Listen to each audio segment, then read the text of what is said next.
হযরত ফাতেমা রাদিয়াল্লাহু তাআলার মৃত্যুর দিন সকালে কি ঘটেছিল। হযরত আলী রাদিয়াল্লাহু তাআলা ফজরের নামাজ আদায় করার জন্য মসজিদে গেলেন। এদিকে হযরত ফাতেমা রাদিয়াল্লাহু তাআলা অত্যন্ত জ্বর থাকা অবস্থায় ঘরের সমস্ত কাজ শেষ করেছেন। আলী রাদিয়াল্লাহু তাআলা মসজিদ থেকে ফিরে এসে দেখলেন ফাতেমা কাঁদছেন। তিনি প্রশ্ন করলেন, ফাতেমা, তুমি কাঁদছো কেন? ফাতেমা রাদিয়াল্লাহু তাআলা কোনো প্রশ্নের উত্তর না দিয়ে তখনও আরো জোরে জোরে কাঁদলেন। আলী রাদিয়াল্লাহু তাআলা কয়েকবার প্রশ্ন করার পর মা ফাতেমা কাঁদতে কাঁদতে বললেন, আমি স্বপ্নের মধ্যে দেখেছি আমার আব্বাজান হযরত মুহাম্মদ সাল্লাল্লাহু আলাইহি ওয়াসাল্লাম আমার ঘরের মধ্যে ঢুকে কি যেন তালাশ করছেন। ঘর থেকে বের হওয়ার সময় আমি পেছন দিক থেকে আমার আব্বাজানকে ডাক দিলাম এবং বললাম, আব্বাজান, আপনি কি তালাশ করছেন? আব্বাজান তখন বললেন, ও আমার ফাতেমা, আমি তো তোমাকে তালাশ করছি, তোমাকে নিয়ে যাওয়ার জন্য। আরো বললেন, আমার ফাতেমা, আজকে তুমি রোজা রাখবে, সেহরি করবে আলীর দস্তরখানায় আর ইফতার করবে আমার দস্তরখানায়। তখন হযরত আলী রাদিয়াল্লাহু তাআলা এই স্বপ্ন শোনার পর দুজনের বুঝতে আর বাকি থাকলো না যে ফাতেমা রাদিয়াল্লাহু তাআলা ইন্তেকাল করতে চলেছেন। দুজনে আরো জোরে জোরে কাঁদতে লাগলেন। এই সময়ের মধ্যেই হযরত হাসান এবং হোসেন রাদিয়াল্লাহু তাআলা ঘরে এসে জিজ্ঞাসা করলেন, আব্বাজান, আম্মাজান, আপনারা কান্না করছেন কেন? ফাতেমা রাদিয়াল্লাহু তাআলার একটি অভ্যাস ছিল, যখন হাসান হোসেন তাকে কোনো কাজে বিরক্ত করতেন তখন দুজনকে নানাজনের কবরের কাছে যেতে বলতেন। আজকে ফাতেমা রাদিয়াল্লাহু তাআলা বললেন, তোমরা দুই ভাই নানার কবরের কাছে যাও।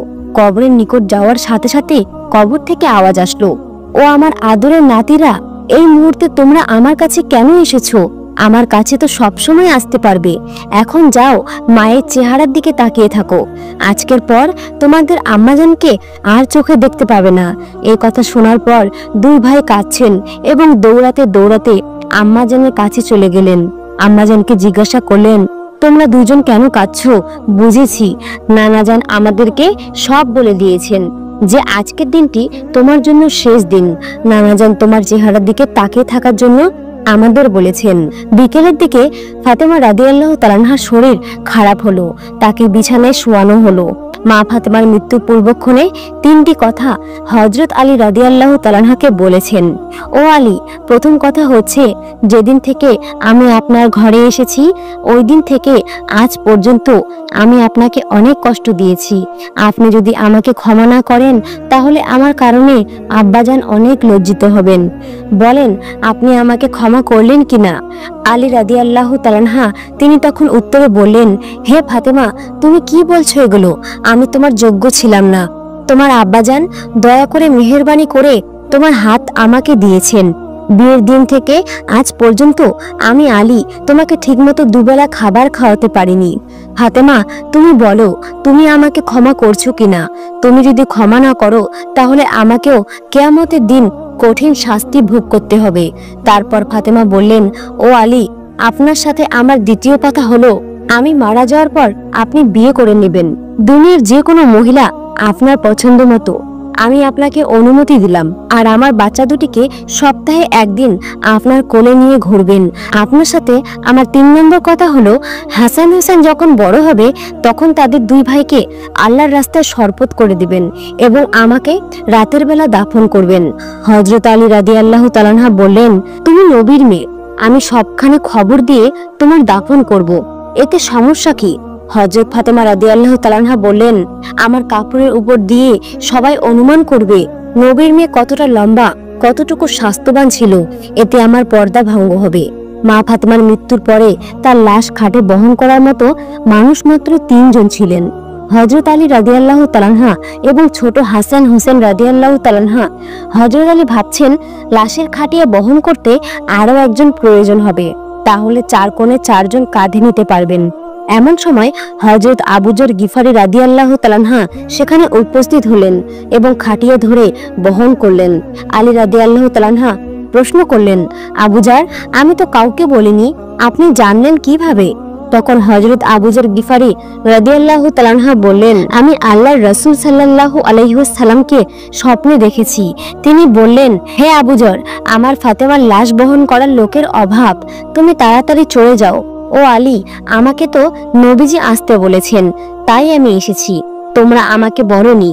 রাতে এসে নবীজি সাল্লাল্লাহু আলাইহি ওয়াসাল্লাম স্বপ্নে বলে গিয়েছেন, হযরত ফাতেমা রাদিয়াল্লাহু তাআলাকে যখন কবরে নামাচ্ছেন, তখন হযরত আবু যর গিফারি রাদিয়াল্লাহু তাআলা কবরের কাছে গিয়ে কবরকে উদ্দেশ্য করে বললেন, হে কবর, তুই কি জানিস আজকে তোর মধ্যে কাকে রাখছি?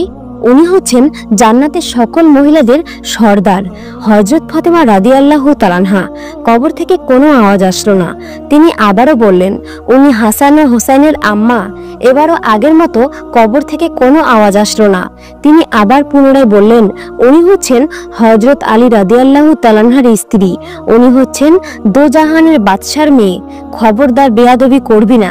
এবার মহান আল্লাহ তাআলা কবরের জবান খুলে দিলেন। কবর বলল, আমি অন্ধকার, আমি সাপ বিচ্ছুর ঘর, আমি এমন এক ঘর যেখানে কোনো বংশ পরিচয় কাজ হয় না। আমি দোজাহানের বাদশার মেয়েকে চিনি না, আমি হাসান হোসেনের মাকে চিনি না, আমি আলীর স্ত্রীকেও চিনি না, আমি জান্নাতের মহিলার সর্দারিনীকেও চিনি না। আমি শুধু চিনি ঈমান আর আমল। আমার মধ্যে যদি কেউ ভালো আমল নিয়ে আসে, তাকে আমি জান্নাতের বিছানা বিছিয়ে দিব, আর যদি কেউ খারাপ আমল নিয়ে আসে, তাকে আমি কবরের দুই দিক থেকে এমন জোরে চাপ দিব যে হাড় মাস সাথে মিশে যাবে। আল্লাহু আকবার। মানুষ জন্মালে মৃত্যুবরণ করতেই হবে। মৃত্যু কখনো বলে কয়ে আসে না। মৃত্যু কখনো ধনী গরিবও দেখে না। প্রত্যেক মানুষকে মৃত্যুর স্বাদ গ্রহণ করতেই হবে। নবীর নন্দিনী হযরত ফাতেমা রাদিয়াল্লাহু তাআলার মাতৃগর্ভে স্থান নেওয়ার পূর্বে হযরত জিবরাইল আলাইহিস সালাম রাসূল সাল্লাল্লাহু আলাইহি ওয়াসাল্লামের কাছে উপস্থিত হলেন। তখন হযরত জিবরাইল আলাইহিস সালামের হাতে ছিল একটি বেহেশতি ফল। হযরত জিবরাইল আলাইহিস সালাম সেই ফলটি রাসূল সাল্লাল্লাহু আলাইহি ওয়াসাল্লামের হাতে দিয়ে বললেন, হে আল্লাহর প্রিয় হাবিব, আপনি এই ফলটি খান। এই ফলটি মহান আল্লাহ তাআলা আপনার জন্য পাঠিয়েছেন। নবী করিম সাল্লাল্লাহু আলাইহি ওয়াসাল্লাম হযরত জিবরাইল আলাইহিস সালামের কথা শুনে সে ফলটি খেয়ে ফেললেন। এই ফলটিতে এমন একটি অপূর্ব ঘ্রাণ ছিল যা তিনি এই পৃথিবীতে কখনো পাননি। হযরত মুহাম্মদ সাল্লাল্লাহু আলাইহি ওয়াসাল্লাম ফলটি খাবার পর হযরত জিবরাইল আলাইহিস সালাম সেখান থেকে চলে গেলেন। এই ঘটনার কিছুদিনের মধ্যেই রাসূলুল্লাহ সাল্লাল্লাহু আলাইহি ওয়াসাল্লামের প্রিয়তমা স্ত্রী হযরত খাদিজা রাদিয়াল্লাহু তাআলা গর্ভবতী হলেন। কিছুদিন পর আবারও হযরত জিবরাইল আলাইহিস সালাম হযরত মুহাম্মদ সাল্লাল্লাহু আলাইহি ওয়াসাল্লামের কাছে আসলেন এবং সুসংবাদ দিলেন, হে আল্লাহর রাসূল, এবারও আপনার একটি কন্যা সন্তান জন্মগ্রহণ করবে, যে কন্যা হবে এই জগতের সকল রমণীদের শ্রেষ্ঠ। সুসংবাদ পেয়ে নবী করিম সাল্লাল্লাহু আলাইহি ওয়াসাল্লাম হযরত খাদিজা রাদিয়াল্লাহু তাআলার কাছে গেলেন এবং বললেন, হে ভাগ্যবতী খাদিজা, হযরত জিবরাইল আলাইহিস সালামের কাছে আমি জানতে পেরেছি যে এইবারও তোমার গর্ভে একটি কন্যা সন্তান অবস্থান করেছে, যে কন্যা হবে আবেদা, উত্তম চরিত্রের অধিকারিণী এবং মুসলিম জাহানের শ্রেষ্ঠ আদর্শ নারী। হযরত ফাতেমা রাদিয়াল্লাহু তাআলা মায়ের পেটে থাকা অবস্থায় আম্মাজান খাদিজা রাদিয়াল্লাহু তাআলা কোনো কষ্ট অনুভব করেননি। এমনকি যেদিন ফাতেমা রাদিয়াল্লাহু তাআলা দুনিয়ার বুকে আসবেন, সেদিন হঠাৎ করে প্রসব বেদনা শুরু হলো। এই সময় হযরত খাদিজা রাদিয়াল্লাহু তাআলার ঘরে সাহায্য করার মতো কোনো স্ত্রী লোক ছিল না। মা খাদিজা রাদিয়াল্লাহু তাআলা সম্পূর্ণ একা ছিলেন। অতঃপর খাদিজা রাদিয়াল্লাহু তাআলা তার একজন দাসীকে আত্মীয় স্বজনদের কাছে পাঠালেন, যাতে তারা উপস্থিত হয়ে তাকে সাহায্য করতে পারেন। তারপর দাসী যখন তাদের কাছে গিয়ে বলল, তখন আত্মীয় স্বজন তার বিপদের কথা শুনেও কোনো সহযোগিতা দিলেন না। এর একমাত্র কারণ ছিল আম্মাজান খাদিজা রাদিয়াল্লাহু তাআলা ইসলাম ধর্ম গ্রহণ করেছিলেন, যার কারণে প্রসব বেদনার বিপদের কথা শুনেও তাকে সাহায্য করার জন্য কেউ এগিয়ে আসেনি। তারা খাদিজার দাসীকে বলে দিল, আরব জাহানের অনেক ধনাঢ্যবান এবং শিক্ষিত যুবক খাদিজাকে বিবাহ করার জন্য আশাবাদী ছিল, কিন্তু খাদিজা সকল যুবকদের প্রস্তাব প্রত্যাখ্যান করে শেষ পর্যন্ত একজন অশিক্ষিত নিঃস্ব দরিদ্র যুবক মোহাম্মদকে স্বামী হিসেবে গ্রহণ করেছে। সে এই কাজের মাধ্যমে আমাদের বংশের মুখে চুনকালি পেকে দিয়েছে। এছাড়াও ওই শিক্ষিত যুবক মুহাম্মদের নতুন ধর্ম গ্রহণ করে আবার আমাদেরকে অপমানিত করেছে। এই অবস্থায় তার সঙ্গে আমাদের কোনো সম্পর্ক থাকতে পারে না। অতঃপর দাসী মা খাদিজা রাদিয়াল্লাহু তাআলা আনহার কাছে ফিরে এসে সবকিছু খুলে বললেন। তখন খাদিজা মনে মনে ভাবলেন যে এই বিপদের সময় একমাত্র আল্লাহ তাআলাই সাহায্য করতে পারেন, এছাড়া আর কোনো সাহায্যকারী নেই। তিনি ইচ্ছা করলে মুহূর্তের মধ্যে বিপদ হলে রক্ষা করতে পারেন, আবার ইচ্ছা করলে বিপদে ফেলতেও পারেন। হযরত খাদিজা রাদিয়াল্লাহু তাআলা আনহা এসব চিন্তা করছিলেন।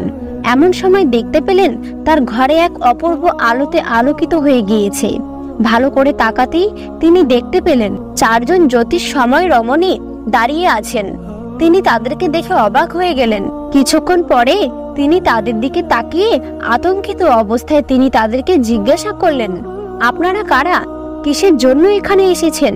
তখন তাদের মধ্যে একজন বললেন, মা, আপনার কোনো ভয় নেই। আপনি যে আল্লাহ তাআলাকে স্মরণ করেছিলেন, আমরা তার নির্দেশে আপনাকে সাহায্য করতে এসেছি। আমার নাম হলো হাওয়া।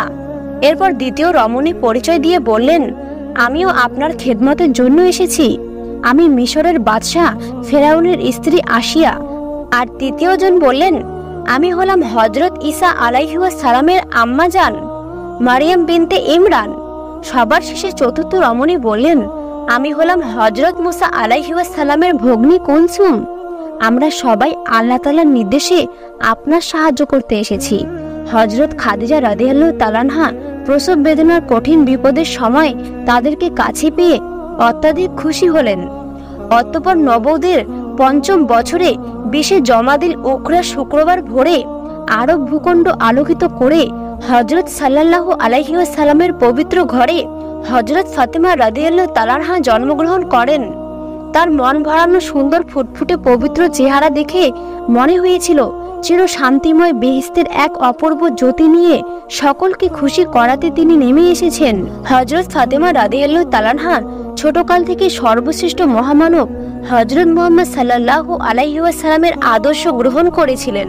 ফলে রাসূল সাল্লাল্লাহু আলাইহি ওয়াসাল্লামের প্রতিটি গুণের সমাহার ঘটেছিল মা ফাতেমা রাদিয়াল্লাহু তাআলা আনহার মধ্যে। একদিন রাসূলুল্লাহ সাল্লাল্লাহু আলাইহি ওয়াসাল্লাম কোনো এক স্থান হতে বাড়ির দিকে যাচ্ছিলেন। এমন সময় হঠাৎ এক ক্ষুধাদ্রোহী কুরাইশ তার রাস্তা অবরোধ করে দাঁড়ালো। শুধু পথ অবরোধ করে দাঁড়ালো তাই নয়, বরং সে রাসূলুল্লাহ সাল্লাল্লাহু আলাইহি ওয়াসাল্লামকে কিভাবে অকথ্য ভাষায় গালিগালাজ করতে লাগলো। এমনকি সে রাসূল সাল্লাল্লাহু আলাইহি ওয়াসাল্লামের মাথায় কতগুলো ধুলোবালি দিল। কিন্তু মানবতার মহান শিক্ষক দয়ার নবী কোনো কিছু না বলে চুপচাপ দাঁড়িয়ে রইলেন। ইতিমধ্যে হযরত ফাতেমা রাদিয়াল্লাহু তাআলা আনহা সেখানে উপস্থিত হয়ে এমন অমানবিক দৃশ্য দেখে তিনি স্থির হয়ে থাকতে পারলেন না, বরং তিনি তার পিতার মাথা ধুলোবালি ঝরাতে ঝরাতে ক্ষুধাদ্রোহী কুরাইশকে বললেন, তোমরা কি মানুষ নাকি অমানুষ? তোমাদের মধ্যে মানবতার লেশ মাত্রও নেই। আমার পিতা তোমাদেরকে কি ক্ষতি করেছে যে তোমরা তার সাথে এরকম অমানবিক অত্যাচার করছো? যোগ্য পিতার আদর্শবান মেয়ে মা ফাতেমা রাদিয়াল্লাহু তাআলা আনহার তিরস্কারে ক্ষুধাদ্রোহী কুরাইশ জবাব দিতে না পেরে কোনো কিছু না বলে লজ্জিত হয়ে সেখান থেকে চলে গেল। আর একদিনের ঘটনা, রাসূলুল্লাহ সাল্লাল্লাহু আলাইহি ওয়াসাল্লাম একবার কাবার সামনে নামাজ পড়ছিলেন। এমন সময় এক দল ক্ষুধাদ্রোহী কুরাইশ হযরত সাল্লাল্লাহু আলাইহি ওয়াসাল্লামকে নানান অকথ্য ভাষায় গালিগালাজ করছিল। দয়াল নবী যখন নামাজরত সেজদাতে গেলেন, এমন সময় ক্ষুধাদ্রোহী কুরাইশরা একটা উটের নাড়ি ভুঁড়ি এনে তার মাথার উপর চাপিয়ে দিল। সাথে সাথে তার জামা কাপড় নষ্ট হয়ে গেল। নাড়ি ভুঁড়ির চাপে কোনোভাবে রাসূল সাল্লাল্লাহু আলাইহি ওয়াসাল্লাম মাথা তুলতে পারছিলেন না। হযরত মুহাম্মদ সাল্লাল্লাহু আলাইহি ওয়াসাল্লামের এরকম দৃশ্য দেখে কুরাইশরা খুব হাসাহাসি করছিল।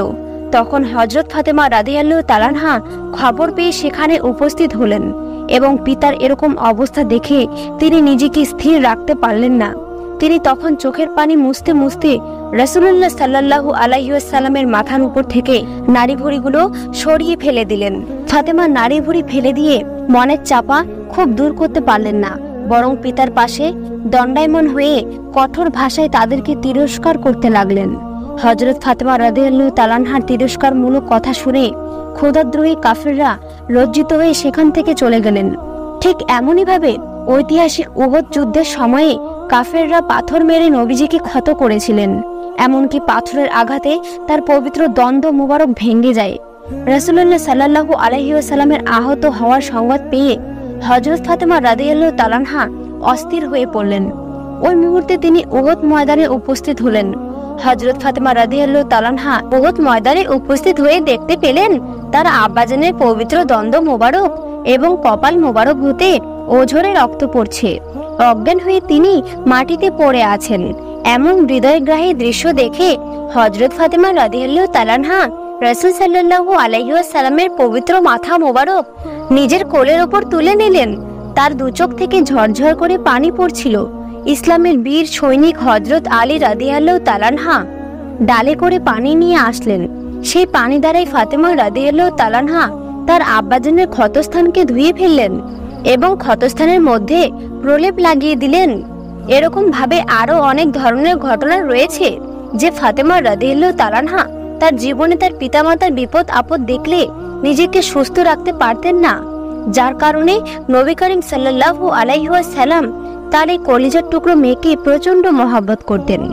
এমনকি রাসূল সাল্লাল্লাহু আলাইহি ওয়াসাল্লাম সাহাবীদের উদ্দেশ্যে বলতেন, আমার কলিজার টুকরা নয়নের মণি হযরত ফাতেমাকে যে কষ্ট দিবে সে যেন আমাকেই কষ্ট দিল। তাকে যে ব্যক্তি রাগান্বিত করলো মনে রাখবে সে যেন আমাকে রাগান্বিত করে কষ্ট দিল। হযরত ফাতেমা রাদিয়াল্লাহু তাআলা আনহার বোনের বিবাহ হয়ে যাওয়ার পর পিতামাতার সংসারে একমাত্র ফাতেমাই ছিলেন স্নেহ মমতায় অধিকারিণী। পিতামাতার উভয় স্নেহ মমতা পেয়ে হযরত ফাতেমা রাদিয়াল্লাহু তাআলা আনহা আনন্দে জীবন কাটাতে লাগলেন। কিন্তু তার এই সুখ বেশি দিন স্থায়ী হলো না, কেননা হযরত খাদিজা রাদিয়াল্লাহু তাআলা আনহা অত্যন্ত বিভিন্ন রোগে আক্রান্ত হয়ে দুর্বল হয়ে পড়লেন। একদিকে বার্ধক্য, অন্যদিকে বিভিন্ন ধরনের রোগ, যার কারণে আস্তে আস্তে তার শরীর দুর্বল হয়ে গেল। মা খাদিজার রোগে আক্রান্ত হয়ে নবীজির সেবা করতে পারছেন না বলে সর্বদাই দুঃখ করতেন এবং কান্না ভিজা কণ্ঠে আল্লাহর দরবারে বলতেন, হে আল্লাহ, আমি জীবনের শেষ প্রান্তে এসে উপস্থিত হয়েছি। আমার জীবনের জন্য কোনো মানে নেই। আমার আফসোসের বিষয় হলো জীবনের শেষ মুহূর্তে রাসূল সাল্লাল্লাহু আলাইহি ওয়াসাল্লামের চরণ সেবার সুযোগ হতে বঞ্চিত হলাম। আমার মতো হতভাগা নারী এই পৃথিবীতে আর খুঁজে পাওয়া যাবে না।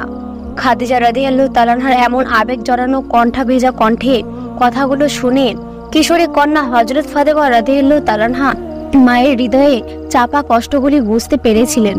তাই কিশোরী কন্যা ফাতেমা তার মাকে বললেন, আম্মা জান, আপনি চিন্তা করবেন না, আপনার স্থানে আমি ফাতেমা সর্বদা আব্বাজানের খেদমত এবং পরিচর্যা করব। আমার জীবন থাকতে আব্বাজানের খেদমতে কোনো ত্রুটি হবে না। মৃত্যুর সময় খাদিজা রাদিয়াল্লাহু তাআলা আনহা তার মেয়ের কথা শুনে খুবই আনন্দিত হলেন। হাসি মুখে মেয়েকে বললেন, হে আমার ফাতেমা, তুমি আমার প্রাণের মা। এই পৃথিবীতে আমি চলে যাওয়ার পর কোনো দুঃখ করবে না, বরং আমার মাগফিরাতের জন্য সর্বদা আল্লাহ তাআলার কাছে দোয়া করবে। তবে তোমার কাছে আমার বিশেষ অনুরোধ হলো, আমার মৃত্যুর পরে তোমার আব্বাজানের খেদমত এবং সেবা যত্নের ভার তুমি গ্রহণ করবে। মনে রেখো, তোমার আব্বাজানের খেদমত এবং সেবা যত্ন করলে ইহকাল এবং পরকালে তোমার কল্যাণ হবে মা।